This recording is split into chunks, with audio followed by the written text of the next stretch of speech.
Benjamin Netanyahou a déclaré ce matin, enfin il a salué le plus grand retour de l'histoire en parlant évidemment de la réélection de Donald Trump. Et le chef de la diplomatie israélienne dit qu'avec les États-Unis, nous resterons fermes contre l'Iran. On sait que, vous l'avez dit, Donald Trump est proche de Netanyahou. Est-ce qu'il peut aller jusqu'à pousser... il a demandé, enfin il a dit qu'il fallait aller plus loin dans la riposte et voire frapper l'Iran. Est-ce qu'on peut s'attendre à un durcissement à ce niveau-là ?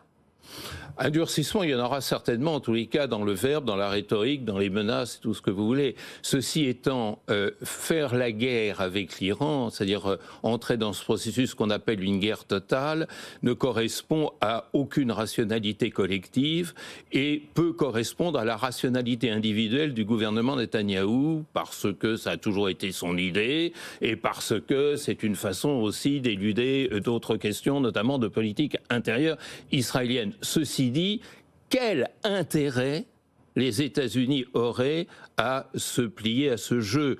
Le cauchemar des États-Unis, c'est une guerre totale au Proche-Orient sur laquelle ils n'auraient pas la main. Et la peur d'être humilié par le fait que la parole américaine ne comptera plus dans une région aussi sensible dissuade tous les exécutifs américains de se lancer dans ce processus. Je pense que quel que soit le verbe de Trump qui semblera aller dans cette direction, il ne le fera pas.